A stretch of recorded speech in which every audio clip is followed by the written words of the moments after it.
I've started with 3 cups of warm water. I'm going to add 1.5 tablespoons of yeast. 1.5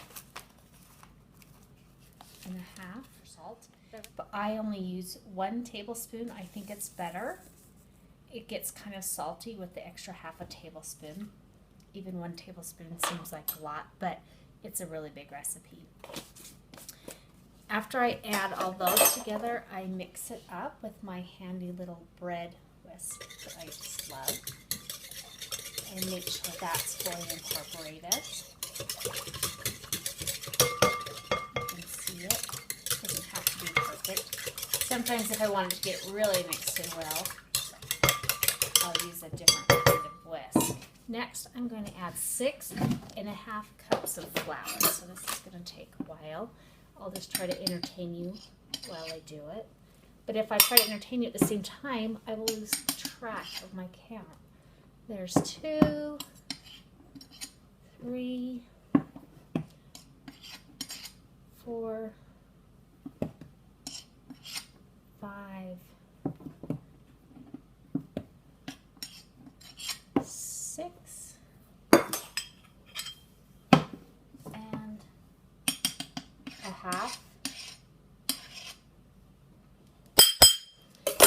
Ow, that hurt my ear. And then I'm going to use this little thing to stir it and mix it all together. This is awesome because a regular whisk, the dough is too thick and it clumps up inside and it makes a mess and you can't stir it. And a spoon works fine, but it kind of hurts my hand and it doesn't mix it quite as quickly. So what I'm going to do is just stir it until all the dry and the wet are mixed together. And if it feels too dry, sometimes I add a little bit more water. It's a thing you have to just practice and practice at till you get the hang of it and know what it's supposed to look and feel like. Sometimes if I'm feeling lazy, I get my KitchenAid and I just mix it in there and it mixes up really fast. The supposed beauty of this recipe is you don't have to knead it.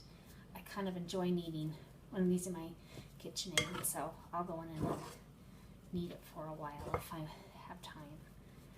For some reason, it brings me great pleasure to knead dough. Sorry you can't see that. There you go.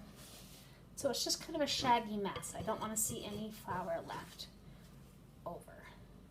Then I fill it, make sure it feels kind of wettish. Be really tacky.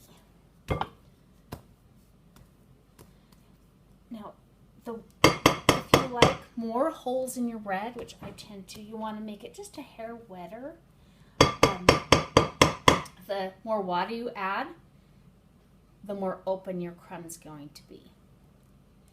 Although, if you add too much water, it'll be like flat as a pancake. Sure, it will have big holes, but it would be not very good.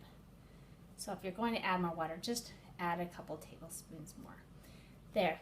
Now, all I'm going to do is, this keeps turning, all I'm going to do is put this aside for 2 hours. And it's going to rise up and it's going to probably get as big as this bowl.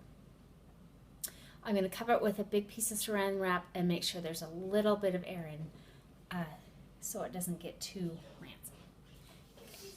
You want to get a pizza peel or some kind of a tray, a piece of parchment paper, or you can just use the parchment paper. I sprinkle my parchment paper with flour. You can also use cornmeal. You take your piece of dough, about the size of a grapefruit will be a pound. You can make it bigger or smaller if you want rolls. And after I get it into a wad like this, I sprinkle it with flour. The flour is going to just coat the outside. And then I'm going to take the edges and just fold them under like this. The flour will start to fall off is what you want. You don't want to add a lot of flour to the bread or it will be tough and too dense. You want the outside to be smooth and cloaked in flour. And the bottom is kind of a big mess. You just squish everything together so it doesn't flip out. And then you've got this nice little smooth ball. Take it and set it on your prepared parchment paper and then You'll let it, if the dough has not been refrigerated, you let it rise for about 20 minutes. Turn on your oven to 450 degrees. Put your baking stone in there, and then the tray, you're going to get a tray. I used my broiler pan tray, and I put it on the shelf below the stone. And then this will start to rise. You're going to let it rise till it's about doubled, which takes 40 minutes to an hour, depending on how warm your kitchen is. Okay, now that it's risen, this one's probably risen a little bit too much, but you're going to score it. I already started before I began the video, so that's why it looks scored.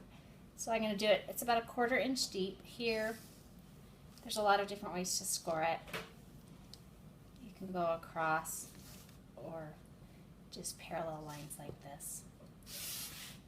Just do it like that. If you don't score it, then it won't cook properly, and it will bust out when it rises in the oven, and it will break apart. So before you score it, be sure to sprinkle it with flour so the knife doesn't stick.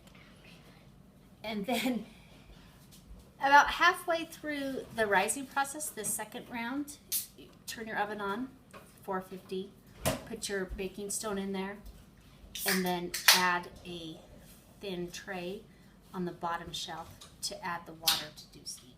Now it's ready to go in the oven. We're going to slide it onto our hot stone, including this parchment paper. Okay. All right, you just gently coax it on there so you don't want to lose any of that great air inside of it. After you get it on, you get a cup of water and pour it into your pan at the bottom. Okay, it's been 30 minutes. I'm going to check my bread. It's nice and brown. You'll notice that the parchment paper is getting really dark and it's very brittle. So I'm just going to slide it onto my pizza pill.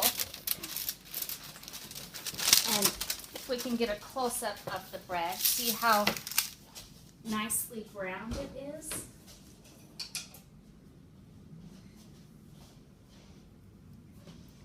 Now that it's finished cooking, I threw the parchment paper away, and then you're going to take it and you're going to place it on a cooling rack until it's completely cooled. It takes about an hour. It depends on the size of your loaf. If you try to cut it right now, it will compress the bread and it won't be as good. Now it's time to cut it open and see what we have. I'm going to use a nice sharp knife. Fish your eyes.